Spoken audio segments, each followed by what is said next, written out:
Amen. Praise the Lord. கர்த்தருடைய பிரியமான பிள்ளைகளே, இந்த காலை வேளையிலே இயேசு கிறிஸ்துவின் நாமத்திலே உங்களை வாழ்த்தி வரவேற்கிறோம். கர்த்தர் உங்களை நிறைவாக ஆசீர்வதிப்பாராக. இந்த நாளிலே ஆகாய் தீர்க்கதரிசன புஸ்தகம் 1 அதிகாரம் 8 வசனத்தை வாசிக்கிறேன். நீங்கள் மலைகள் மேல் ஏறி போய் மரங்களை வெட்டி கொண்டு வந்து ஆலயத்தை கட்டுங்கள், அதன் பேரில் நான் பிரியமாயிருப்பேன், அதனாலே என் மகிமை விளங்கும் என்று கர்த்தர் சொல்லுகிறார். ஆமென்.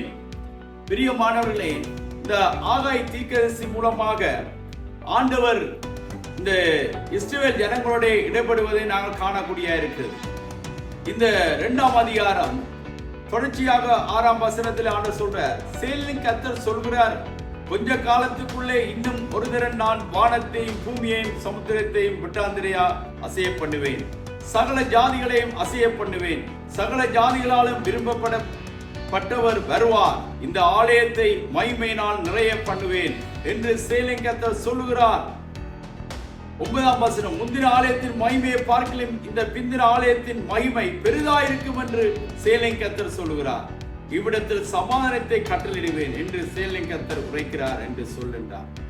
இந்த ஆகாய் தீர்க்கதரிசி மூலமாக தேவன் இஸ்ரவேல் ஜனங்களோட அவர்கள் இந்த ஆலயம் பாழாய் கிடக்கிறது, அவர்கள் தங்களுடைய வீடுகளிலே அவர்கள் சந்தோஷமாக ஆடம்பரமாக வாழ்ற ஒரு வாழ்க்கை வாழ்ந்து கொண்டிருக்கும் பொழுது ஆலயம் பாழாய் கிடக்கிறது நிலைமையிலே ஆகாய் அங்கே சொல்லுகிறார்.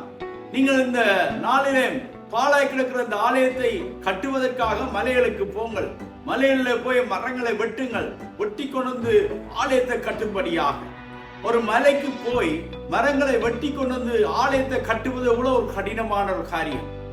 ஆண்டவர் அந்த கடினமான ஒரு காரியத்தை சொன்ன பொழுது அவர்கள் எல்லாரும் கீழ்ப்படிந்து அந்த ஆலயத்தை கட்ட தங்களால் ஒவ்வொரு தரம் தங்களுடைய அர்ப்பணிப்பை செய்து அந்த ஆலயத்தை கட்டினார்கள்.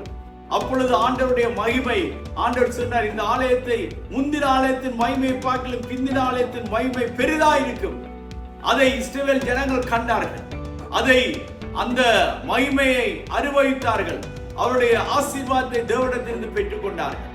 எனவே இந்த காலை வேளையிலே ஆண்டவர் சொல்றார், எங்களுடைய புதிய ஏற்பாட்டிலே இது பழைய ஏற்பாட்டு ஆலயம், இது புதிய ஏற்பாட்டிலே நீங்களே தேவனுடைய ஆலயமாயிருக்கிறீர்கள் என்றும் தேவ ஆவியானவர் உங்களில் வாசமாயிருக்கிறார் என்றும் அறியாதிருக்கிறீர்களா?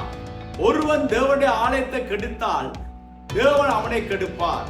இதுதான் பிரியமானவர்களே வார்த்தை. நாங்கள் தேவனுடைய ஆலயம், தேவனால் தெரிந்து கொள்ளப்பட்டவர்களுடைய சரீரம் தேவனுடைய ஆலயம் என்று வேதம் சொல்கிறது. ஆலயத்திலே தேவன் வாசம் பண்ணாதபடிக்கு நாங்கள் எங்களுடைய சரீரங்களை கெடுத்தால் எங்களை கெடுப்பார் என்று வேதம் சொல்கிறது. இன்றைக்கு அநேக கிறிஸ்தவர்களாக வாழ்கிறவர்கள் தங்களுடைய சொந்த ஆலயத்தை கெடுத்து அவர்கள் தேவனுடைய கோபத்துக்குள்ளாவதை நாங்கள் காணக்கூடிய இருக்கிறது. நாங்கள் இந்த காலை வேளையிலே தேவனுடைய ஆலயத்தை நாங்கள் பழுது பார்க்க வேண்டும், தேவனுடைய ஆலயத்தை சுத்திகரிக்க வேண்டும். தேவனுடைய ஆலயத்தை அவர்கள் மலையின் மேல் ஏறி மரங்களை வெட்டி அவர்கள் ஆலயம் கட்டி எவ்வளவு கடினமான வேலையை செய்தார். அதே போல இந்த எங்களுடைய ஆலயம் நாங்கள் என்னென்ன காரியத்திலிருந்து நாங்கள் விடுபட வேணுமோ, மாமிசத்தின் கிரியையிலிருந்து விடுபட வேணுமோ, தேவனுக்கு பிரியமில்லாத பாவத்திலிருந்து விடுபட வேணுமோ, தேவனுடைய ஆலயம் பரிசுத்தமாயிருக்கிறது. நீங்களே தேவனுடைய ஆலயம். ஆண்டவர் இந்த காலை வேளையிலும் அந்த ஆலயத்தை பரிசுத்தப்படுத்த அவருடைய இரத்தத்தை வைத்திருக்கிறார். பயப்பட வேண்டிய அவசியம் இல்லை, கலங்க வேண்டிய அவசியம் இல்லை, இலகுவான அந்த மலைக்கு ஏற வேண்டிய அவசியம் இல்லை. இருந்த இடத்திலே இயேசுவே உடைய இரத்தத்தினாலே பாவங்களை சுத்திகரியும், எனக்குள்ளே வாரும் என்று சொன்னார். தேவன் இந்த காலை வேளையிலே எங்களை சுத்திகரிப்பார். அவருடைய இரத்தம் சகல பாவங்களை நம்மை சுத்திகரிக்கும். மாமிசத்தின் கிரியைகள் வெளியரங்கமாக இருக்கின்றன. அவையாவன பேச்சாரம் பேசித்து நம் அசுத்தம் காம விக்கிராராதனை பெல்லி சூன்யம் பகைகள் விரோதங்கள் வைராக்கியங்கள் கொலைகள் வரிகள் களியாட்டுகள் மார்க்க வேதங்கள் முதலானவை இப்படிப்பட்ட செய்கிறவர்கள் தேவனுடைய ராஜ்யத்தில் பிரவேசிப்பதில் என்று நான் முன்னே சொன்னது போல இப்பொழுது சொல்லுவேன். இந்த உலகத்தினுடைய காரியங்கள் வந்து எங்களுடைய ஆலயத்தை, தேவன் வாசம் என்ற ஆலயத்தை கரைப்படுத்துகிறான் சாத்தான். கரைப்படுத்தி தேவன் வாசம் பண்ணாதபடிக்கு தேவனே அந்த ஜனங்களை பனிஷ் பண்ணத்தக்கதாக, ஆதாமை தேவன் பனிஷ் பண்ணத்தக்கதாக அவன் பாவத்தை செய்ய வைத்தான். அதனாலே தேவன் அவனை பனிஷ் பண்ணார். அதே போல இப்பொழுதும் சாத்தான் என்ன செய்கிறான்? ஜனங்களை தேவனே பனிஷ் பண்ணும்படியாக பாவத்திலே வைத்திருக்கிறான். எனவே இந்த காலை வேளையிலேயும் கர்த்தர் அந்த மகிமையை, எப்படியாக இரட்டிப்பான மகிமையை இஸ்ரவேல் ஜனங்களுக்கு கொடுத்தார் ஆலயத்திலே, அதே போல உங்களோட வாழ்க்கையிலும் ஆண்டவர் மகிமைப்பட விரும்புகிறார். உங்களுடைய ஆலயத்தை இந்த நாளிலே தூய்மையாக்குங்கள். இரத்தத்தினாலே மன்னிப்பை பெறுங்கள்.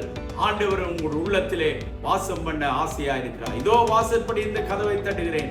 ஒருவனின் சத்தத்தை கேட்டு கதவை திறந்தால் நான் அவனுக்குள்ளே பிரவேசித்து அவனோட கூட போஜனம் பண்ணுவேன், அவனும் என்னோட கூட போஜனம் பண்ணுவான்.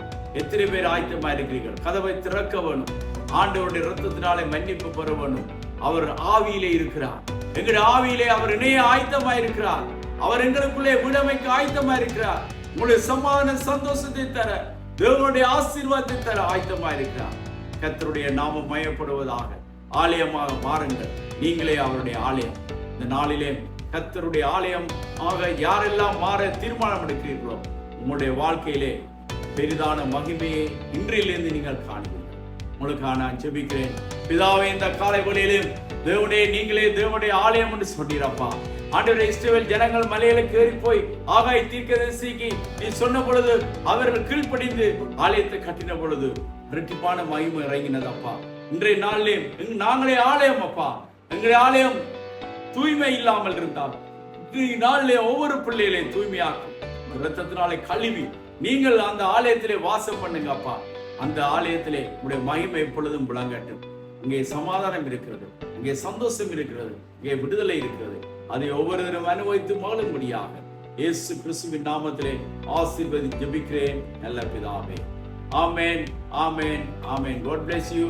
கர்த்தர் நிறைவாக உங்களை ஆசீர்வதிப்பாராக. ஆமென், ஆமென்.